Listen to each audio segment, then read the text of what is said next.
Prime Minister Justin Trudeau went to India for the G20 summit, but ended up staying a couple of days longer than he wanted to.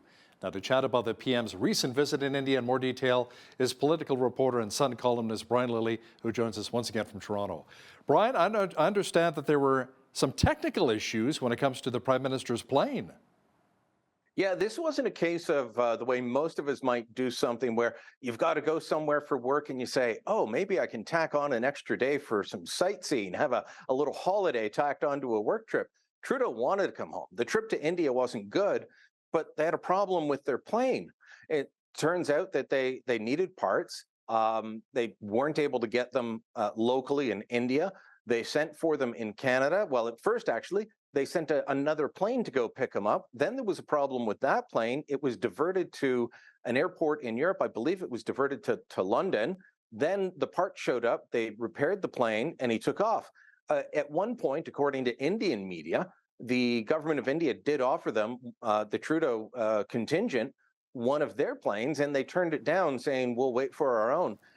What? An odd decision by the PM, given how bad the trip was, and that he was desperate to get back to Canada because tomorrow the Liberal Party caucus retreat starts in London, Ontario, and he very much wants to be there, or at least that's what he says. Maybe he doesn't, given how nervous Liberal MPs are these days.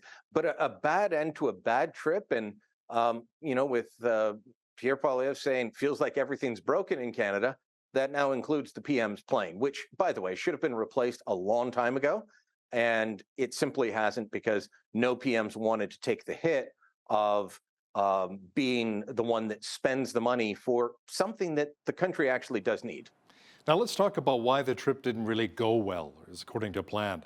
Now, apparently Prime Minister Justin Trudeau had a few run-ins with other world leaders, but you say his spat with India's Prime Minister Modi is driven by domestic Canadian politics. Can you explain?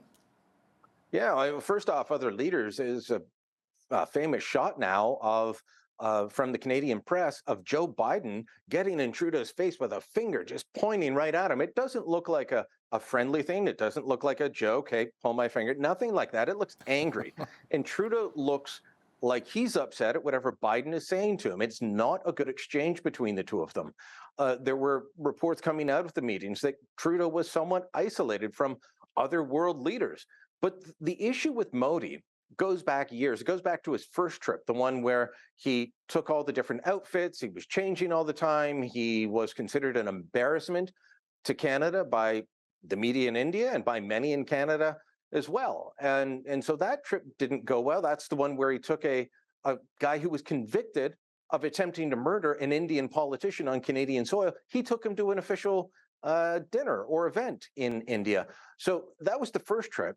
Modi is already skeptical of Trudeau because he is not denouncing and is close to the part of the Sikh community that supports a separatist homeland for Sikhs called the Khalistani movement. Trudeau is in some ways right to stand up for that group of people in this country because they're opposing things Modi's doing. India is supposed to be a secular state. Modi's cracking down on Sikhs. He's promoting Hinduism, which is the majority faith. And so there's a bit of tension there. But Trudeau isn't finding the right balance. They're standing up for human rights in the community, and there's not condemning people who call for Modi's murder on Canadian soil, which the Prime Minister should be doing. India is a major trading partner. And the fact that Trudeau isn't getting this balance right is putting us off. We're not a major trading partner for India. But they are, I think, now the sixth largest economy, projected to be the second in a few years' time. We're shrinking. Their economy is growing at 6 to 7% a year. We're at 1 to 1.5%. We need to be latching on to India's growing economy to help our own. But Trudeau is playing domestic politics to gain votes from the Sikh community over this. And that's putting Canadian jobs and Canadian exports at risk.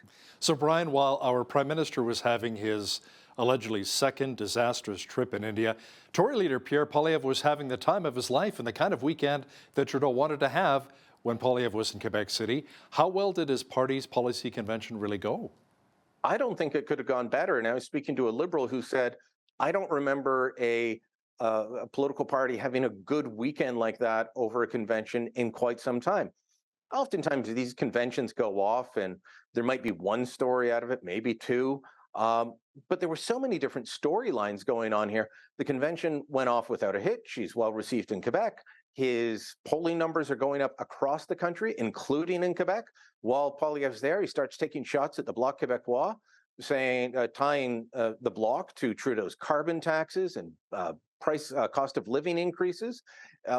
There was his wife Anna giving an incredible speech, flawless in both English and French. Pierre's speech, well received. Brian Mulroney, Stephen Harper, Peter MacKay, all the different strands of the Conservative movement praising the new leader. I mean, he couldn't have had a better weekend. It was really good for him.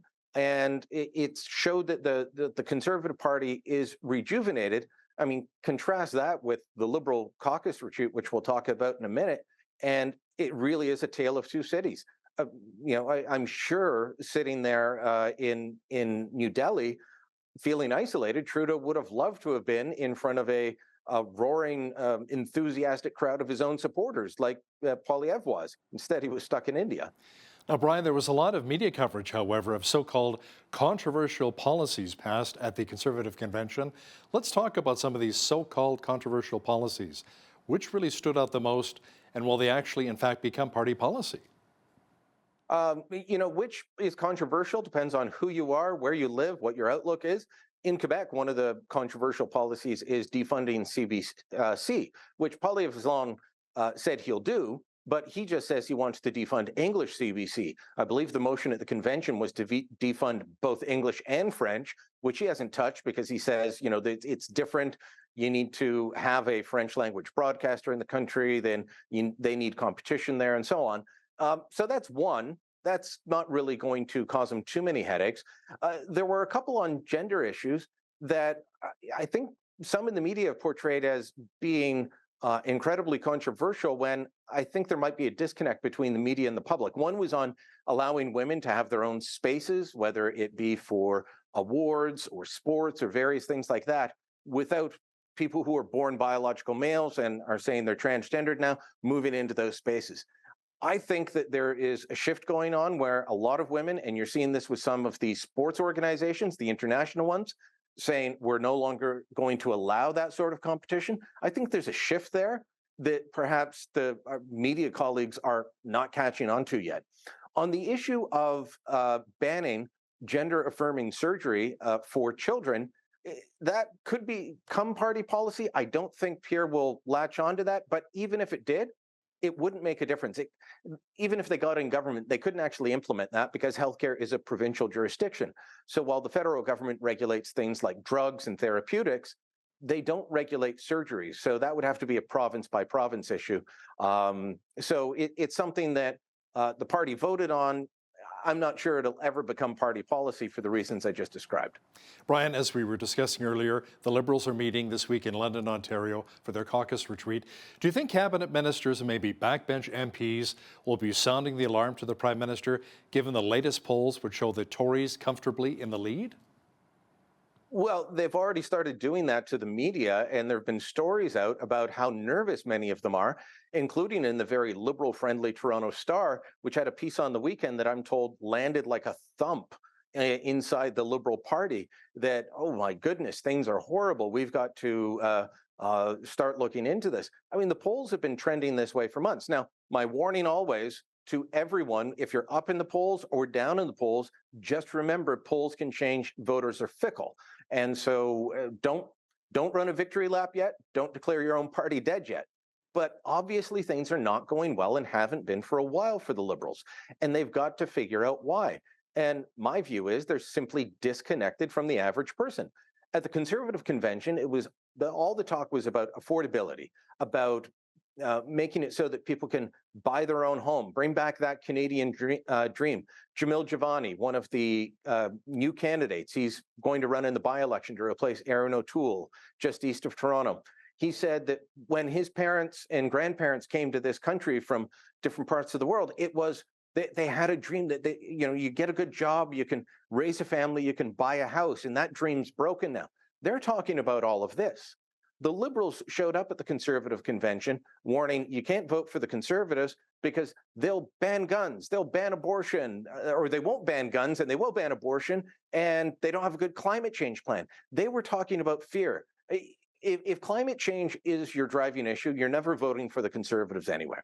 But for most people, something like climate change goes up and down depending on how you're feeling economically. And when you're worried about putting food on your table and a roof over your head and heating your home, guess what? You care less about the climate change plan. This guy is making costs go up. This guy says he'll bring them down. You're going to go with the guy that says he'll bring them down. You're not going to be scared off by, but he doesn't have a good climate change plan. You're going to say, no, he's got a good affordability plan. I can afford to eat again.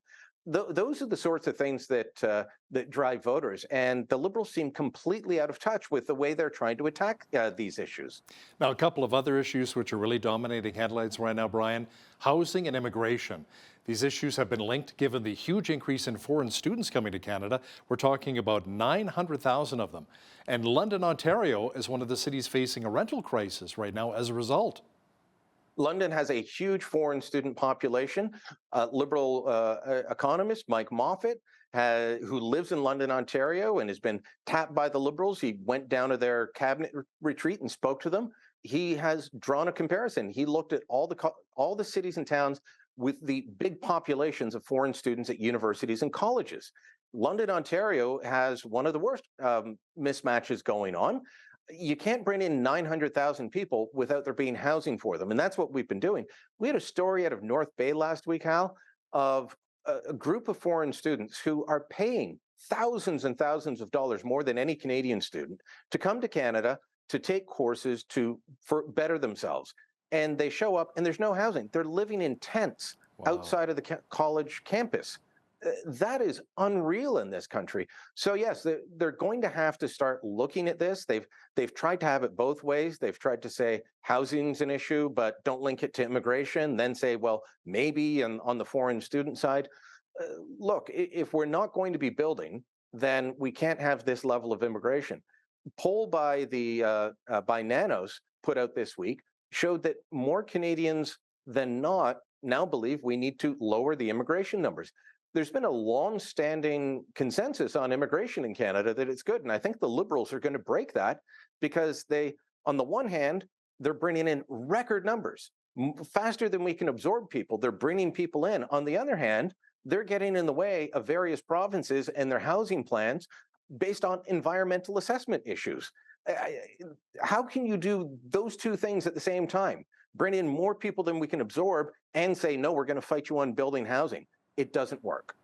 Brian, last year it was a conspiracy theory that governments backed by a push from the World Economic Forum were trying to get people to eat bugs, insects. Well, now you say the Trudeau government is spending millions of tax dollars to put crickets on our tables? Yeah, well, full shout out to the Canadian Taxpayers Federation, because when CBC and a bunch of other media outlets were doing these stories last year saying, oh, this is a conspiracy theory, this is not about getting people to eat bugs in the World Economic Forum and the government is nothing, blah, blah. Taxpayers Federation just said, okay, let's look at the grants and contributions. And they found multi-million dollars worth of grants. I think my tally ended up being 9.27 million or something since 2018, going to different companies in Calgary, in rural Manitoba, in Montreal, in London, Ontario. They have the biggest cricket production facility in the world.